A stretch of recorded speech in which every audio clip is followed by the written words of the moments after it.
예수님이 이 땅에 오셨습니다. 맞으시나요? 그러면 예수님이 이 땅에 오신 이유가 뭘까요? 네, 맞습니다. 그거 다 맞습니다. 네, 예수님이 이 땅에 오신 이유를 한 단어로 딱 하기에는 사실 너무 많은 사역을 하셨고 여러 가지로 얘기할 수 있겠지만 오늘의 본문에 있었던 이 이야기 바로 앞절에 보면은 예수님이 공생애를 사역하기 전에 내가 이러이러하려고 이 땅에 왔다라고 하시는 선포가 있습니다. 15절에 보면 때가 찼고 하나님의 나라가 가까이 왔으니 회개하고 복음을 믿으라고 하시면서 내가 이 땅에서 하나님의 나라를 만들 것이다 하나님이 말씀하고 선포하시면서 예수님의 공생애를 시작하셨던 거죠. 그러니까 예수님의 관심사는 어디에 있느냐? 하나님의 나라가 있었던 것입니다. 그렇기 때문에 우린 하나님의 나라라는 관점으로 예수님의 공생애를 이해하고 예수님의 십자가의 사역, 복음을 이해할 필요가 있는 거죠. 네, 그렇습니다. 예수님은 하나님의 나라를 만드실 것이고 만들어 가셨습니다. 그런데 그렇게 예수님이 하나님의 나라를 만드실 때 가장 먼저 하신 게 무엇이었을까라고 얘기하면은 뭐 전략을 짜고 혼자 무엇을 한 거 막 이런 것이 아니라 제자들을 부르셨다는 거예요. 마가복음 1장 15절에 보면 그렇게 예수님이 공생애를 시작하기 전에 선포하시고 나서 오늘의 본문 16절에서 보면 제자를 부르시는 것을 보게 됩니다. 다시 말해서 하나님 나라를 예수님이 만들어 가실 때 가장 첫 번째로 하신 것은 제자를 부르셨다라는 것입니다. 왜 그럴까요? 하나님의 나라는 결코 혼자 할 수 있는 것이 아니라 제자들과 함께 만들어 가는 것이기 때문에 예수님은 가장 먼저 그렇게 제자를 부르신 것입니다. 오늘의 본문을 보면 4명의 제자를 부르시는 장면이 나옵니다. 그리고 그 뒤에 쭉쭉쭉 많은 제자들을 부르시고 총 12명의 제자 혹은 70인의 제자 혹은 수많은 무리들을 예수님은 제자로 삼으시고 만드시는 것을 보게 됩니다. 사실 이것은 저와 여러분에게도 마찬가지일 것입니다. 예수님의 마음이 하나님의 나라에 있고 그것을 제자들과 함께 만들어 가기를 원하신다고 한다면 우리 강성교회도 마찬가지가 되어야겠죠. 우리 강성교회도 하나님 나라가 되어야 합니다. 우리 강성교회도 하나님의 나라로 만들어 가야 합니다. 저와 여러분이 그렇기 위해서는 제자가 되어야 합니다. 그러면 그렇게 제자가 되어가는 이 과정 속에서 하나님은 분명 제자들을 이렇게 부르시는데 이 부르심에는 2가지의 원리를 오늘 본문을 통해서 발견하게 되어집니다. 첫 번째는 주님께서 부르셨다라는 겁니다. 16절을 계속 마저 읽어보면 이렇습니다. 갈릴리 해변으로 지나가시다가 시몬과 그 형제 안드레가 바다에 금을 던지는 것을 보시니 그들은 어부라. 예수께서 이르시되 나를 따라오라. 내가 너희로 사람을 낚는 어부가 되게 하리라 하시니 처음으로 시몬 그리고 그의 형제 안드레를 부르시는 장면을 보게 됩니다. 여기서 시몬은 아마도 베드로를 얘기하겠죠. 베드로와 그의 형제 안드레를 부르시는 장면이 나옵니다. 그래서 누가 누구에게 부르냐면 누가 누구를 부르냐면 예수님이 베드로와 안드레를 부르신다는 거죠. 우리가 보통 생각할 때는 선생이 제자를 부른다고 생각하는데 우리의 일반적인 삶의 원리는 사실은 그렇지가 않습니다. 일반적으로요, 제자가 스승을 선택하는 경우를 우리는 많이 보게 돼요. 그렇죠. 우리가 우리의 자녀들을 학원 보낼 때 어떤 학원을 보냅니까? 선생이 일로 와라고 하는 학원에 보냅니까? 아니면은 잘 보고 잘 찾아봐서 괜찮아 보이는 교사가 있는, 괜찮아 보이는 강사가 있는 학원으로 보냅니까? 보통 후자죠. 제자가요, 학생이요, 스승을 골라요. 강사를 골라요. 우리가 대학교를 다닐 때도 마찬가지입니다. 교수님들이 강의들을 이렇게 딱 개로살에 놓으면요, 학생들이 먼저 선생을 먼저 확인하고 커리큘럼도 보고 이것저것 다 따져가지고 제자가 선생을 골라서 수업을 들어요. 사실은 우리가 일반적으로 그렇게 삶을 살아요. 그런데요, 오늘의 본문은 그렇게 했느냐? 그게 아니라는 거예요. 반대예요. 예수님이 제자를 부르십니다. 예수님이 제자를 선택하십니다. 제자가 예수님을 선택하는 것이 아니라 스승이 제자를 선택한다라는 거죠. 네, 사실 성경에 보면 이러한 원리를 자주 보게 됩니다. 열왕기상 19장에 보면은 이세벨에게 고통받는 엘리야에게 찾아가 위로하시는 말씀을 보게 되어지는데, 열왕기상 19장 16절서부터 18절의 말씀을 보면 여호와께서 그들에게 이르시되 너는 내 길을 돌이켜 광야를 통하여 다메섹에 가서 이르거든 하사엘에게 기름을 부어 아람 왕이 되게 하고 너는 또 님시의 아들 예후에게 기름을 부어 이스라엘의 왕이 되게 하고 또 아벨 무훌라 사밧의 아들 엘리사에게 기름을 부어 너를 대신하여 선지자가 되게 하라. 하사엘의 칼을 피하는 자를 예후가 죽일 것이요 예후의 칼을 피하는 자를 엘리사가 죽이리라. 지금 무슨 말을 하는 거예요? 엘리야를 통하여서 너의 제자를 선택하라고 얘기를 하는 거예요. 엘리야가 엘리사에게 찾아가가지고 제자를 부르라는 거죠. 그때 엘리사는 그의 부름에 반응하여 엘리야의 제자가 되는 것을 보게 됩니다. 사실 신약도 마찬가지입니다. 바울은 갈라디아의 교회에 보낸 편지인 갈라디아에서에 보면은 갈라디아서 1장 1절에 보면 사람들에게서 난 것도 아니요 사람으로 말미암은 것도 아니요 오직 예수 그리스도와 그를 죽은 자 가운데 살리신 하나님 아버지로 말미암아 사도된 바울이라고 하면서 자기 자신을 소개합니다. 사람에게서 난 것도 아니고요 내 스스로에 난 것도 아니고 예수 그리스도와 그의 아버지 하나님에게서부터 나는 시작되었다. 그분이 나를 부르셨다. 이렇게 고백하고 있는 거죠. 이 바울의 고백은 에베소서의 절정을 이룹니다. 에베소서 1장 3절서부터 5절까지의 말씀을 보면 찬송하리로다 하나님 곧 우리 주 예수 그리스도의 아버지께서 그리스도 안에서 하늘에 속한 모든 신령한 복을 우리에게 주시되 곧 창세전에 그리스도 안에서 우리를 택하사 우리로 사랑 안에서 그의 앞에 거룩하고 흠이 없게 하시려고 그의 기쁘신 뜻대로 우리를 예정하사 예수 그리스도로 말미암아 자기의 아들들이 되게 하셨다라고요. 그러니까 내가 반응한 것이 아니라 하나님이 이미 선택하시고 이미 부르신 거예요. 이미 우리를 초청하시고 이미 선택하여 우리를 나의 자녀 삼으시고 제자 삼으셨다는 거죠. 여러분 이게 왜 중요합니까? 예수님이 부르셨다는 게 뭐가 중요해요? 누가 부르면 어때요? 그냥 내가 여기에 있으면 되지. 아닙니다. 누가 부르느냐가 왜 중요하냐면 이것은 주도권의 문제이기 때문에 그래요. 생각을 해볼까요? 내가 예수님을 알아봤습니다. 내가 내일 열심히 하다가 갑자기 예수님이 눈에 띄었어요. 예수님 따라가 줄까요 말까요?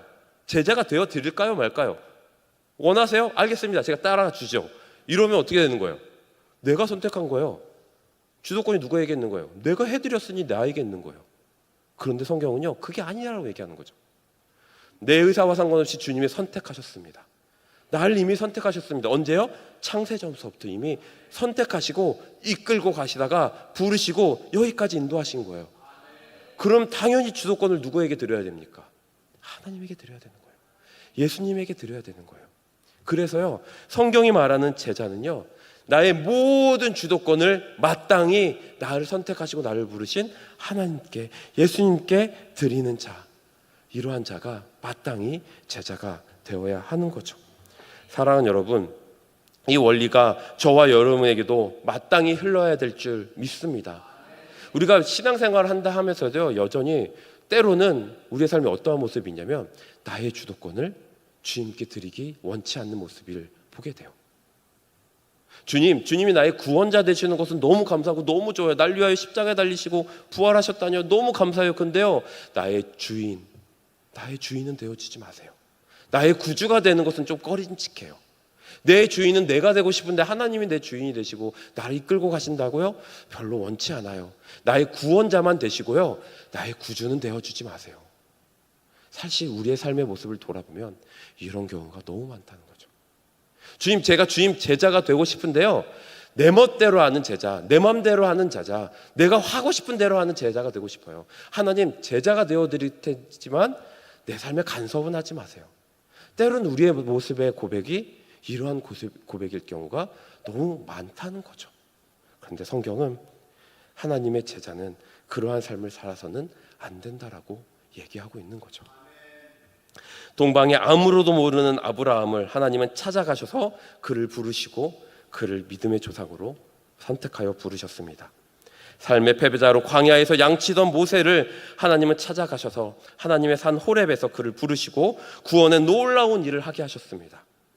포도틀에서 타작하던 소심하고 연약해 보이던 기드온을 하나님이 찾아가 큰 용사라 부르시고 그의 민족을 구원하는 일에 사용하셨습니다.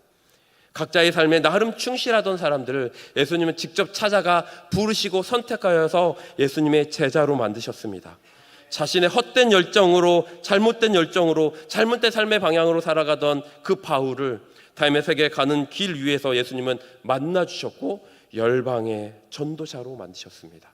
성경의 많은 믿음의 선진들은 스스로가 예수님을 선택하여 내 맘대로, 내 열정대로 하겠습니다, 사역하겠습니다가 아니라 각자의 열정 속에, 각자의 삶 속에서 부르심을 받고 예수님을 선택하여 반응하여 예수님께 마음껏 쓰임 받았던 그러한 믿음의 선진들의 이야기를 우리는 성경을 통해 발견하게 되어진다라는 거죠. 사랑하는 여러분, 저와 여러분 또한 그러한 믿음의 고백이 되어야 할 줄 믿습니다. 저와 여러분의 믿음의 고백으로 주님, 내가 여기 있사오니 나를 선택하여 지금까지 인도하신 주님 앞에 내 모든 것 다 드리겠습니다. 이것이 저와 여러분의 믿음의 고백이 되어야 될 줄 믿습니다. 부르심의 첫 번째 원리는 예수님이 나를 부르셨다는 겁니다. 믿음의 두 번째 원리는 그 부르심에는 이유가 있다는 겁니다. 17절 다시 한번 읽어볼까요? 예수께서 이르시되 나를 따라오라, 내가 너희로 사람을 낚는 어부가 되게 할 것이다. 예수님은 분명히 이유가 있으셨습니다. 뭐라고요? 너는 사람을 낚는 그러한 역할, 그러한 사명을 해야 한다라고요. 성경을 보면요, 이렇게 하나님에게서 사명을 받고 그 사명에 충실한 사람들을 보게 되어집니다. 과거 하나님이 이스라엘 백성을 출애굽시키시고 그들에게 율법을 주시면서 명령을 하신 게 있습니다. 바로 회막을 만들어라.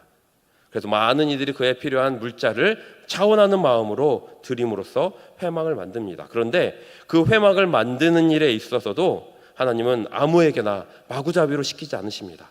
하나님은 그 회막을 만드는 데에도 사람을 지목하여 부르시며 역할을 주시는 것을 보게 되어지죠.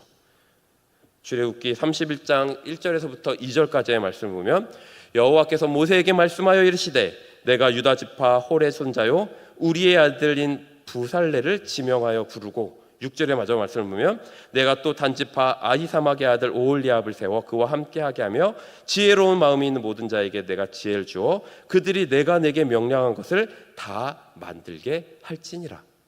하나님은요 분명하게 사람을 선택하셨어요. 넌 이 역할을 해야 돼. 넌 내가 너에게 이러한 사명을 주시고 이런 은사를 줘서 이러한 역할을 내가 너에게 줬으니 너는 이것을 감당하렴 하면서 각자에게 다 다른 역할을 줬다라는 거예요. 오늘의 본문도 마찬가지죠. 오늘의 본문도요, 하나님은 시몬과 베드로와 안드레에게 나를 따라와라. 너의 역할은 사람을 낚는 어부의 역할이다. 내가 널 불러 이러한 사명을 주었다라고 하나님은 분명하게 말씀하고 있는 것을 보게 되어집니다. 비단 이 사람뿐만 아닙니까? 바울도 마찬가지입니다. 다메섹으로 가는 도중에 바울은 예수님을 만납니다. 그래서 앞을 못 보는, 예수님의 음성을 보고 밝은 빛을 보고 앞을 못 보는 과정을 겪게 되죠. 그래서 다메섹에 사는 아나니아에게 찾아가 그의 안수받아 결국에는 앞을 보게 됩니다. 그런데요, 사실 이 아나니아는 바울에게 안수하여 주는 것을 좀 꺼림칙하게 생각했어요. 하나님, 이 사울이라는 자, 이 바울은요 믿는 자들을 학대하고 믿는 자들을 가두고 믿는 자를 죽이기 위해서 파송된 그런 사람이에요. 저와 많은 이들을 학대한 사람인데 그 사람에게 안수하라뇨. 그때 하나님이 아나니아에게 뭐라고 얘기합니까? 사도행전 9장 15절부터 16절까지의 말씀을 보면 주께서 이르시되 가라, 이 사람은 내 이름을 이방인과 임금들과 이스라엘 자손들에게 전하기 위하여 택한 나의 그릇이라. 그가 내 이름을 위하여 얼마나 고난을 받아야 할 것을 내가 그에게 보이리라 하시니. 뭐라고 얘기합니까? 내가 이 사람을 선택했다는 거예요. 근데 선택한데 무슨 이유로요? 이방에, 열방에 복음을 전하는 자로 내가 이 사람을 선택하였으니, 내가 이 사람을 사용하려고 선택하여 불렀으니 너는 그에게 안수하여 이 사명을 감당케 하라 말씀하시는 거죠. 하나님은 하나님의 부름을 부르는 자에게, 선택하여 부르는 자에게 필연적으로, 무조건적으로 사명을 주십니다. 사명이 없는 사람은 없습니다. 부름받아 주님 앞에 나왔는데 사명이 없는 사람은 없습니다. 어떤 사람만 있어요? 사명을 깨닫는 사람과 깨닫지 못한 사람이 있을 뿐이지 사명이 없는 사람은 없다는 거죠. 그렇다면 저와 여러분에게도 마찬가지인 거예요. 저와 여러분도요, 분명한 사명이 있습니다. 그 사명을 깨닫냐 깨닫지 못했느냐의 차이일 뿐이지 저와 여러분은 분명한 하나님의 사명이 있고 그 사명을 우리는 감당해야 합니다. 그런데 우리는 정말 그러고 있습니까? 우리는 정말 그 하나님의 부름 앞에 합당하게 반응하여 주님이 주신 사명을 온전하게 감당하고 있습니까? 만약 그렇지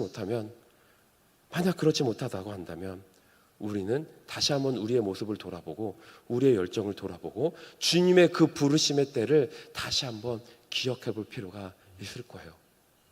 주님, 나를 만나주시니 감사합니다. 그리고 만나주시면서 내 마음에 복음의 불길, 사명의 불길을 허락하시니 감사합니다. 주님, 내게 주신 그 역할 잘 감당하겠습니다.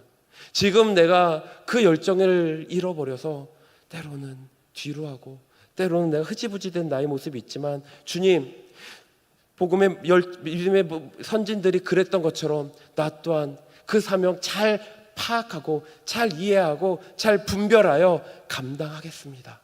이렇게 믿음으로 고백하는 저와 여러분의 모습이 되었으면 좋겠습니다. 그러한 저와 여러분의 삶이 되기를 주님의 이름으로 축복합니다. 부름이라는 부르심에 두 가지 원리가 있다고 얘기했죠. 첫 번째는 벌써 까먹으셨나요? 첫 번째는 주님이 날 부르셨습니다. 그러니 주님께 나의 주도권이 있습니다. 두 번째는 부르심에는 분명한 사명이 있습니다. 이 부르심의 원리가 성경의 사람들에게만 국한되는 것이 아닌 저와 여러분에게도 마땅히 적용될 줄 믿습니다. 그렇다고 한다면 이렇게 주님의 음성을 듣고 주님의 부르심을 입은 자들에게는 마땅한 반응이 있습니다. 이 반응도 두 가지로 볼 수가 있을 것 같은데요. 첫 번째는 즉시 곧바로 순종했다라는 거예요. 18절에 보면 이렇게 얘기합니다. 곧 그물을 버려두고 따르니라. 곧 그물을 버려두고 따르니라. 19절에서부터의 말씀을 보면 세베대의 아들 야고보와 형제 요한을 부르시는데도 똑같이 반응합니다. 20절에 보면 곧 부르시니 그 아버지 세베대를 품꾼들과 함께 배에 버려두고 예수를 따랐다. 똑같은 단어가 반복합니다. 곧이란 게 뭡니까? 바로, 즉시 이렇게 그들은 따랐다라는 거예요. 성경의 많은 믿음의 선진들은 주님의 음성을 들었을 때 그 음성을 들은 마땅한 반응은 즉시 곧바로 순종하는 것을 보게 되죠. 그러한 순종의 사람을 소개하라고 한다면 아마 아브라함이 아닐까 생각해 보게 됩니다. 믿음의 조상이라고 불리는 그 아브라함, 그는 그의 믿음을 증명하는 가장 대표적인 사건으로 이삭을 바치는 장면을 우리는 기억할 것입니다. 늦은 나이에 하나님의 약속을 받았음에도 불구하고 한참이 지나 늦은 나이에 그는 이삭을 낳습니다. 그런데 하나님이 말씀하시죠. 이삭을 나에게 바쳐라.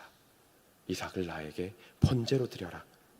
하나님은 그 아브라함에게 이러한 말씀을 했을 때 아브라함의 마음은 어땠을까요? 제가 아브라함이라고 생각한다면 저는요, 이해할 수가 없었을 것 같아요. 납득할 수가 없었을 것 같아요.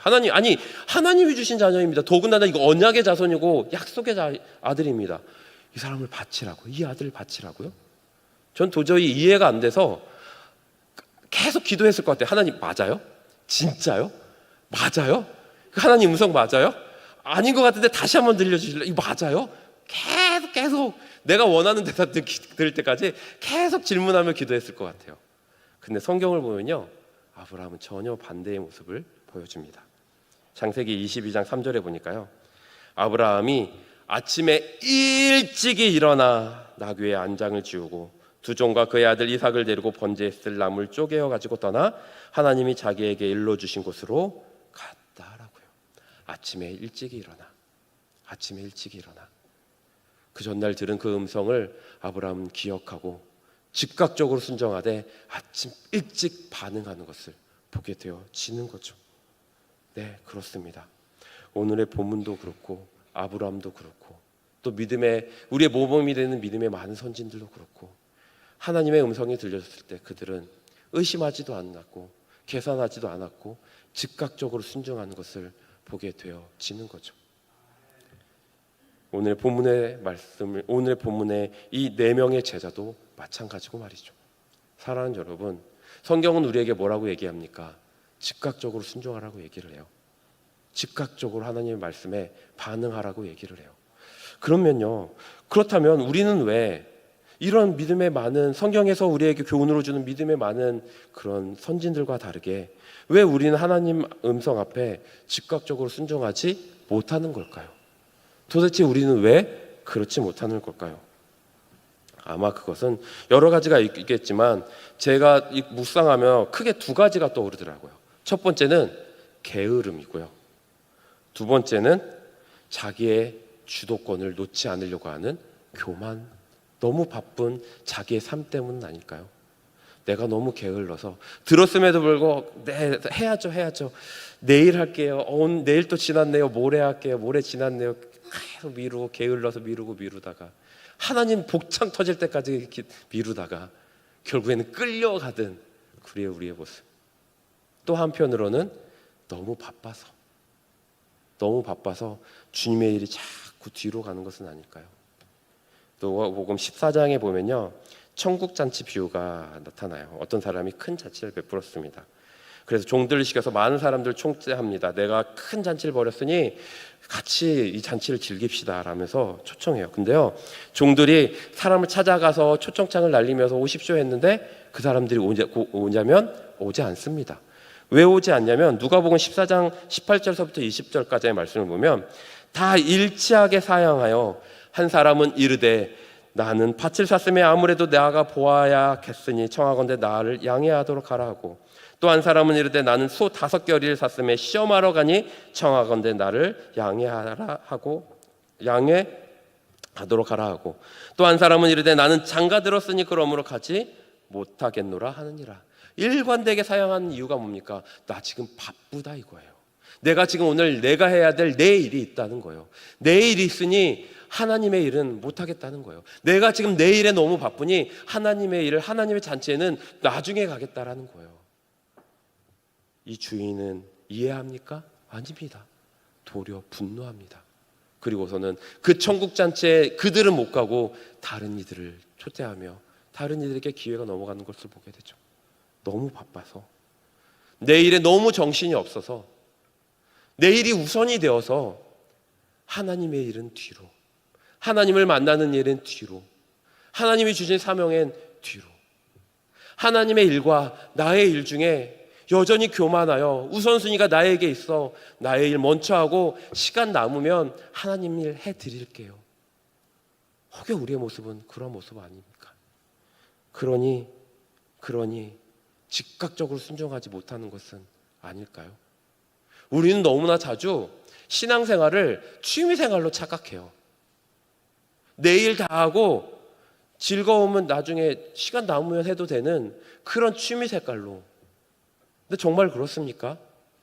우리의 신앙생활이 그 정도밖에 안 됩니까? 나의 믿음의 열정, 나의 믿음의 고백 깊이가 그 정도밖에 안 됩니까? 이 믿음은 나의 생명이 달린 거 아닙니까? 이 믿음의 고백은 나의 저 천국에 들려가는 그 열쇠가 되는 고백 아닙니까? 나에게 하나님은 그 정도밖에 되지 않습니까? 물론 이 말이 그렇게 되면 나의 모든 삶을 다 뒤로 하고 하나님 일만 해라 이 얘기도 아니겠죠. 우리의 삶에는 우리가 해야 될 수많은 일이 있고 그 일들과 함께 균형을 맞춰 가야겠지만, 그럼에도 불구하고 우리가 품어야 될 마음은 무엇입니까? 내 일에 너무 바빠 하나님을 등지는 삶을 살아서는 안 된다는 거죠. 사랑하는 여러분, 하나님의 음성을 듣는 자, 부르심을 받은 자, 하나님의 제자가 되겠다는 자는 계산하지 않고 재지 않고 즉각적으로 순종하는 것을 보게 됩니다. 그리고 여기서 부르심의 반응을 보인 2번째 반응이 이어집니다. 바로 버려둠이라는 거예요. 오늘의 제자를 보니까요, 이렇게 얘기를 해요. 18절에 보니까 곧 그물을 버려두고 따르니라. 20절에 보면 곧 부르시니 그 아버지 세베대를 품꾼들과 함께 배에 버려두고 예수를 따라가니라. 동일하게 등장한 단어가 뭡니까? 버려두고, 이고지고가 아니라 내가 지금까지 해왔던 일, 내가 지금까지 하고 있는 일을 이고지고가 아니라 버려두고 뒤로 두고 하나님을 따르는 일이고, 예수님의 부르심에 즉각적으로 반응하여 따르는 그들의 모습을 보게 되어지는 거죠. 너무 많은 것들을 지고 갈 수는 없는 거죠. 그러니 버려두고 즉각적으로 순종하는 그들의 모습을 보게 되어집니다. 누가복음 14장 26절부터 27절까지의 말씀을 보면, 물은 내게 오는 자가 자기 부모와 처자와 형제와 자매와 더욱이 자기 목숨까지 미워하지 아니하면 능히 내 제자가 되지 못하고, 누구든지 자기 십자가를 지고 나를 따르지 않는 자도 능히 내 제자가 되지 못하리라. 누가복음 9장 62절의 말씀을 보면 예수께서 이르시되 손에 쟁기를 잡고 뒤를 돌아보는 자는 하나님의 나라에 합당하지 않다. 쟁기를 보면 내일 계속 걸려가지고 계속 뒤돌아보면 내일 하나님은 전진하여 너에게 주신 사명이 있으니 전진하라 말씀하시는데 계속 뒤돌아보면서 내일 그런 자는 하나님의 나라에 합당하지 않을 뿐더러 내 제자가 될 수 없다라고 말씀하시는 거예요. 사랑하는 여러분, 저와 여러분은 예수님의 제자입니까? 정말로 이 말씀을 비추어 봤을 때 저와 여러분은 예수님의 진정한 제자라고 할 수 있습니까? 만약 그렇지 못하다고 한다면, 만약 이 말씀이 나의 모습을 돌아보며 걸림이 있다고 한다면 이 시간에 다시 한번 회개하며 돌아봤으면 좋겠습니다. 주님, 나의 모습 속에 연약함이 있습니다. 여전히 나의 모습 속에 교만이 있습니다. 여전히 나의 모습 속에 내려놓지 못한 그 어떤 것이 있어, 그것이 나에게 우상으로 자리 잡고 있었습니다. 그것이 내 자신일 수 있고, 내 자녀일 수 있고, 물질일 수 있고, 직장일 수 있고, 내 친구가 될 수 있고, 내 여러 가지 것들이 될 수 있겠죠. 하나님을 따르고 하나님을 사랑하는 것보다 그것이 더 우선순위 되고 더 소중하다면 그것이 우상이 아니고 무엇이겠습니까? 우상 다 내려놓고, 내가 의지했던 것 다 내려놓고, 하나님을 따르기를 방해하는 그 어떤 것들 다 내려놓고 다 정리하여 하나님이 나의 우선순위가 되어지는 삶, 그것이 제자의 삶일 겁니다. 저와 여러분이 그러한 제자의 삶을 사는 저와 여러분이 되었으면 좋겠습니다. 말씀을 정리하죠. 하나님은 지금도 제자를 부르고 계십니다. 우리가 주님을 알아본 것이 아니라 주님이 먼저 우리를 찾아내셔서 부르셨습니다. 그리고 그 부름에는 분명한 이유가 있고 사명이 있습니다. 저와 여러분들도 마찬가지입니다. 저와 여러분도 제자가 되어야 될 줄 믿습니다. 그 제자가 되기 위하여 몸부림치며 애쓰는 저와 여러분이 되기를 주님의 이름으로 축복합니다. 그렇게 주님 앞에 다 내어놓는 그 한 사람을 주님은 사용하셔서 하나님의 나라를 이루실 것이고 하나님의 놀라운 기적의 역사를 보여주실 겁니다.